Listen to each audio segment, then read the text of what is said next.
Hello students, welcome to the lecture on International Monetary Fund, and after this lecture we will be able to learn the following objectives. Discuss the evolution of international monetary system, define the concept of foreign exchange market, explain the forward exchange rate, discuss the balance of payments, define the foreign direct investment. Introduction. Let's start with a brief introduction to the topic International Monetary Fund.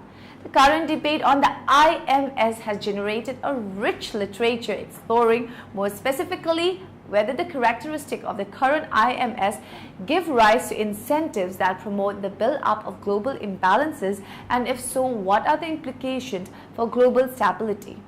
The persistence of the US dollar as a dominant international currency still implies an exorbitant privilege for the issuing country and/or a tricky and type dilemma for the IMS.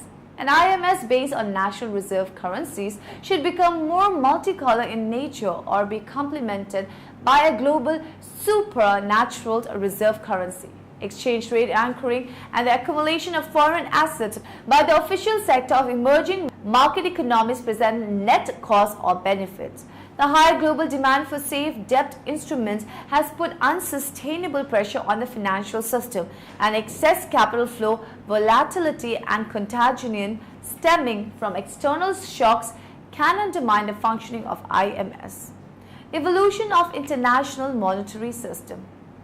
An international monetary system should possess a number of desirable features. First, it should facilitate flows of international trade and investment according to comparative advantage. Second, it should be stable yet flexible. Stability in the market for foreign exchange minimizes the volatility of import and export prices, permitting producers and consumers to exploit fully the advantages of international specialization. Third, it should promote balance of payments adjustments to prevent disruption associated with temporary or chronic imbalances, either by means of an automatic adjustment mechanism or through a mechanism that encourages domestic policymakers to correct any imbalances. Fourth, it should provide countries with sufficient liquidity to finance temporary balance of payments deficits. Fifth, given that firms engaging in international trade face many uncertainties, an ideal monetary regime would at least avoid adding further uncertainty. Sixth, as far as possible, it should allow member countries to pursue independent monetary and fiscal policies. In other words, it should allow national economic authorities to pursue divergent objectives. Concept of foreign exchange market. The foreign exchange market is larger in terms of trading volume than any other market, financial or otherwise. In fact, it dwarfs all other markets. It is also the most liquid of all markets. Every transaction arising from international trade or investment must pass through the foreign exchange market, since these transactions involve the exchange of currencies. Foreign exchange market is the market in which national currencies are bought and sold against one another. This market is called the foreign exchange market and not the foreign currency market, because the commodity that is traded on the market is more appropriately called foreign exchange than foreign currency. The latter is only a small part of what is traded. The importance of the foreign exchange market stems from its function of determining a crucial microeconomic variable, the exchange rate, which affects to a considerable extent to the performance of economies and businesses. Market participants.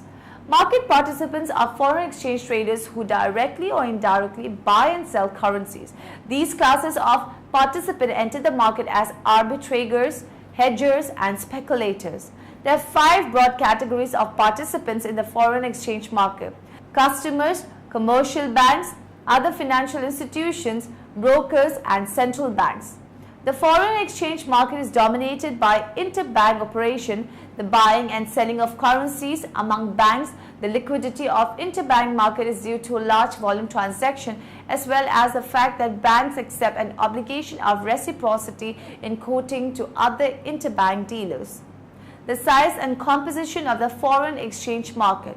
The size of the global foreign exchange market is measured by the sum of daily turnover in foreign exchange centers around the world. This is normally done through a survey that is coordinated by the Bank for International Settlements (BIS) and conducted in each financial center by the domestic central bank.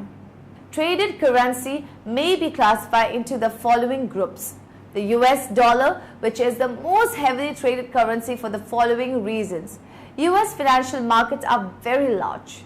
US dollar is predominantly used as a means of settling international transactions. It is a major component of international reserves and it is the most widely accepted currency on the retail level internationally.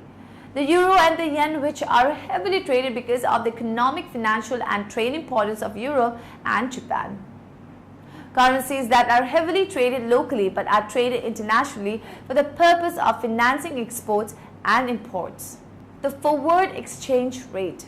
The forward exchange rate is a rate contracted today for the delivery of a currency at a specified date in the future. This date in the future, called the forward value date, must be more than 2 business days away. Otherwise, the underlying transaction will be a spot transaction. Forward transactions are classified by forward value date into short date, maturity of 1 month or less, round date, a fixed date or straight date, original terms to maturity of a whole number of months, broken dates, odd dates, original maturities of less than round dates.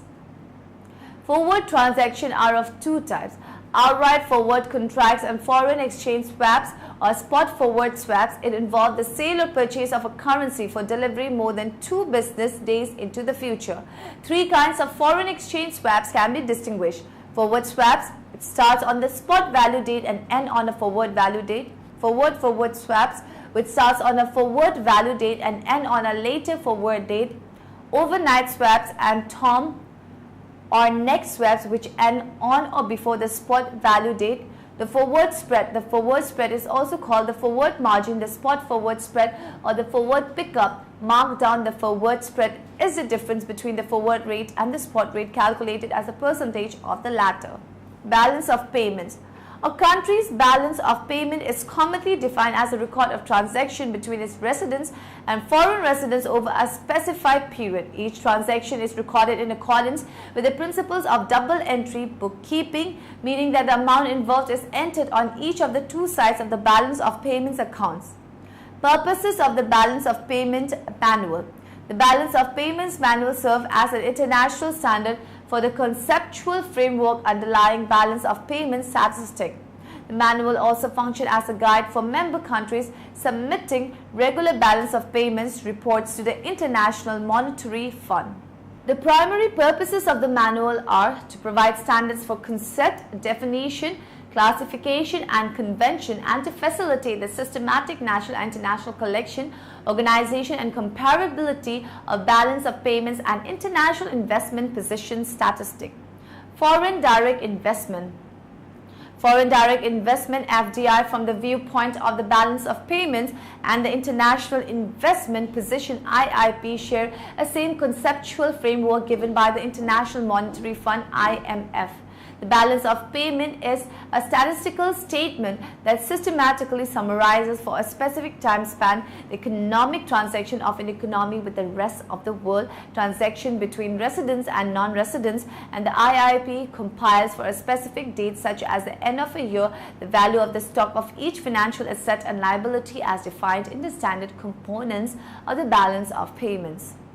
According to the IMF and OECD definition, direct investment reflects the aim of obtaining a lasting interest by a resident entity of one economy, direct investor in an enterprise that is resident in another economy. The direct investment enterprise, the lasting interest, implies the existence of a long-term relationship between the direct investor and the direct investment enterprise with a significant degree of influence on the management of the latter.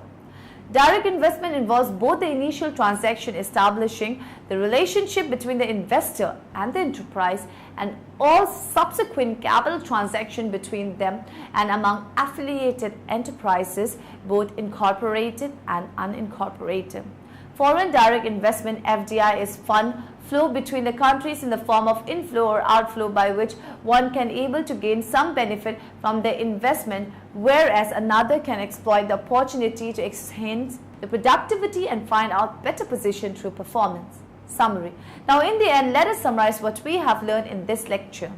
Excess capital flow, volatility and contagion stemming from external shocks can undermine the functioning of the IMS. Every transaction arising from international trade or investment must pass through the foreign exchange market, since these transactions involve the exchange of currencies.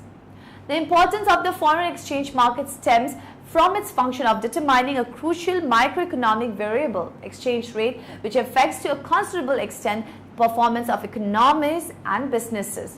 The interval until a forward value date is calculated from the spot value date and not from the transaction date.